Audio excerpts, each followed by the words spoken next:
Brand New Pencils, Brand New Books by Diane DeGroat. Tomorrow's the first day of school, Father said. Do you have everything ready? I do, said Gilbert. I do too, said Lola. I'm going to school with Gilbert.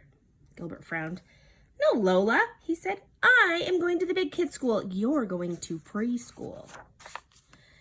At bedtime, Gilbert checked his new backpack, and inside were his brand new pencils and his brand new notebooks. He was excited about being in first grade. Lola had a new backpack too, and inside was her stuffed rabbit. Lola wasn't excited. Gilbert said, Preschool's fun, Lola. Mrs. Duck is really nice. Lola sighed. I'll go, she said, but I won't like it.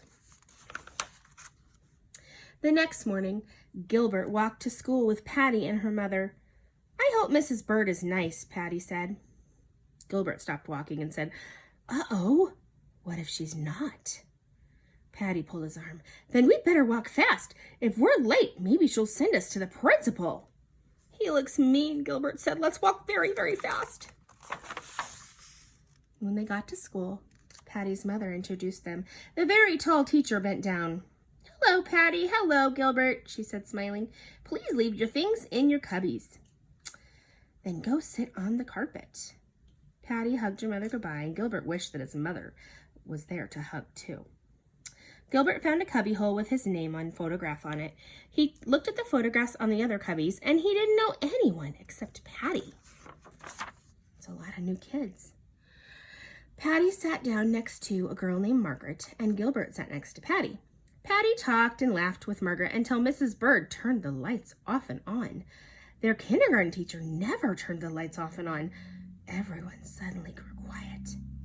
Good morning and welcome to first grade, Mrs. Bird said. A boy named Philip held up a big fat book and said, I know how to read. Miss Bird smiled and said, Thank you for sharing, Philip. This year we will all learn how to read. Now, everyone, please take your seats. This looks like they're doing morning meeting. Gilbert was worried.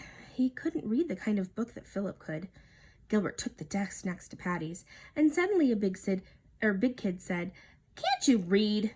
He pointed to the name taped on the front of the desk. It says Lewis. That spells Lewis. Gilbert turned red. That means he's embarrassed. He didn't know there were names on the desks. He quickly got up and found a desk that said Gilbert. Gilbert. A boy was already sitting there, and the boy turned red and moved to the desk that said Frank, Frank. Mrs. Bird held out spelling books and reading books and special paper to write on.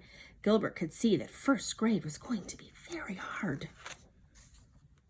At snack time, Lewis shouted, Oh boy, chocolate cookies! Mrs. Bird turned to him and said, We don't shout in class, Lewis. That's a rule in first grade. She wrote on the chalkboard, Rules, number 1, use your quiet voice. And then she asked, What are some other rules we should follow? Patty raised her hand and said, We should say please and thank you. Mrs. Bird wrote it on the board. Gilbert knew that rule, and he wished he had said it first. Mrs. Bird listed all the rules they could think of until Gilbert finally added, You should always sit at the right desk. So here's their rules. Use your quiet voice, say please and thank you, keep your desk tidy, that means clean, cover your mouth when you sneeze, that's a good one, do not pick your nose, and do not push. At lunchtime, Mrs. Bird brought her class into the cafeteria. Gilbert had never eaten in a cafeteria with the big kids before. He looked for Patty, but she was already sitting next to Margaret. There was an empty seat next to Lewis, but Gilbert didn't want to sit there. He finally sat by himself. He wasn't hungry, but he didn't eat his lunch. But if he didn't eat his lunch, maybe he would get sent to the principal. As he started eating, Mrs. Bird walked toward him. Oh, there's a seat, she said to the boy named Frank. Frank sat down next to Gilbert, and Gilbert saw that he had the exact same Martian space pilot lunchbox. Wow, looks like they have something in common. At recess, Frank and Gilbert climbed all the way to the top of the climbing fort. Philip was a good leader, but he was not a good climber. And when he tried to go up the ladder, he kept tripping on his big feet. Poor guy. After recess, they painted pictures to go in the rule book. Louis was a good climber, but he was not a good painter. He spilled green paint all over his desk. He yelled, "Arg!" forgetting about that rule number 1, not to shout in class. After they cleaned up, it was quiet time. Gilbert thought that quiet time meant nap time, like in kindergarten, but it really meant that everyone could pick out a book to read alone. Kind of like drop everything and read, dear. Gilbert picked up a Frog and Toad book and brought it to the beanbag chair. Everyone was really quiet, especially Louis, because he had fallen asleep reading Goodnight Moon. I love that book. When the bell rang at the end of the day, Gilbert wasn't ready to go home. He was still reading Frog and Toad are friends when his mother came to pick him up. Philip was helping him with the words he didn't know. "I know how to read," Gilbert announced proudly. "Take the book home, Gilbert," Mrs. Bird said. "See if you can finish it." "I have homework too," Lola said to Mrs. Bird. "I have to write my name 10 times. School is very hard."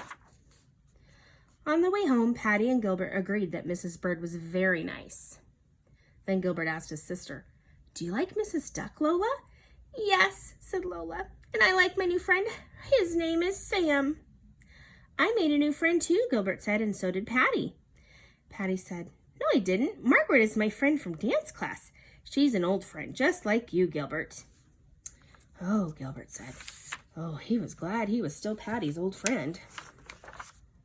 When they got home, Lola got a pencil and paper, and she wrote her name 10 times. "I can read," she said to Gilbert. And then she read, "Lola, Lola, Lola, Lola, Lola, Lola, Lola, Lola, Lola, Lola." "I can read too," Gilbert said. He read Frog and Toad are friends to Lola. He guessed at the words that he didn't know, but Lola said he was a good reader, just like Mrs. Duck. After dinner, they went out for ice cream to celebrate the first day of school. When they walked into the ice cream shop, Gilbert said, "Look, there's my friend Frank." Lola said, "There's my friend Sam." And Father said, "And there's Mr. Pug, the principal." Lola and Sam ate strawberry ice cream, and Gilbert and Frank ate chocolate. Mr. Pug had pistachio ice cream with sprinkles on top, and Gilbert knew that, as a rule, anyone who liked sprinkles on their ice cream had to be a very nice person.